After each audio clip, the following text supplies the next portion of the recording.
5 दिसंबर सन 2025 से पूष मास शुरू हो रहा है, तो इसमें हमें किस देव की उपासना करनी चाहिए, क्या क्या दान पूजा करना चाहिए, उसे आप उस नियम को सुन लें और अपने जीवन में उसको भी इस महीने को पुनीत करें।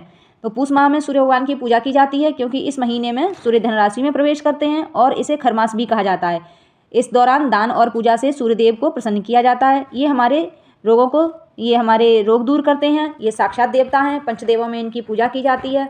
और इस महीने में जैसे गुड़ है, तिल है, गर्म कपड़े हैं, ये सब दान करते हैं।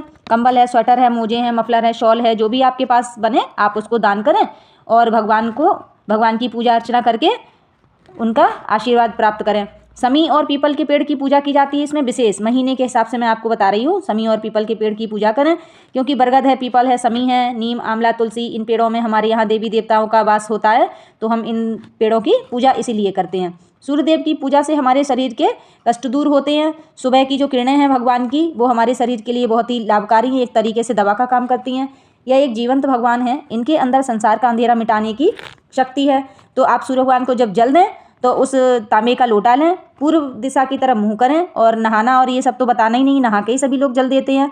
और सूर्य भगवान का ओम सूर्याय नमः बोलते हुए, या फिर उनके मैं आगे आपको और भी बताऊंगी क्या क्या आप उनकी पूजा आराधना कर सकते हैं।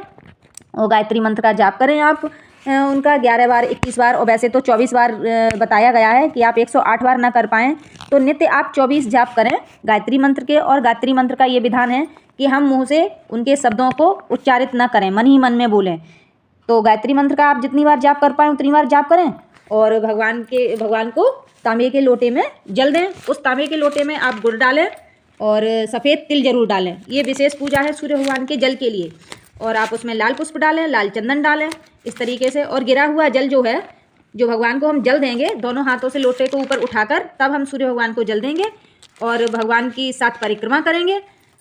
और जो आपका चढ़ा हुआ जल है वो पैरों पर नहीं गिरना चाहिए, जिससे हम पर पाप लगे, जितना हम पुण्य न कर पाएँ उसका हमें पाप लग जाए।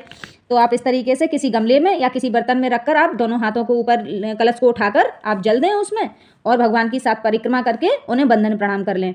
और अगर आप रोज़ नहीं जल दे पा रहे हैं तो आपसे निवेदन है कि आप रविवार को तो अवश्य ये काम कर लें। कहीं से लाल पुष्प आप कोई सा भी ले लें और सूर्य भगवान के लिए, या फिर लाल ही नहीं, आप जल भी आप उनको दे सकते हैं भावपूर्ण से।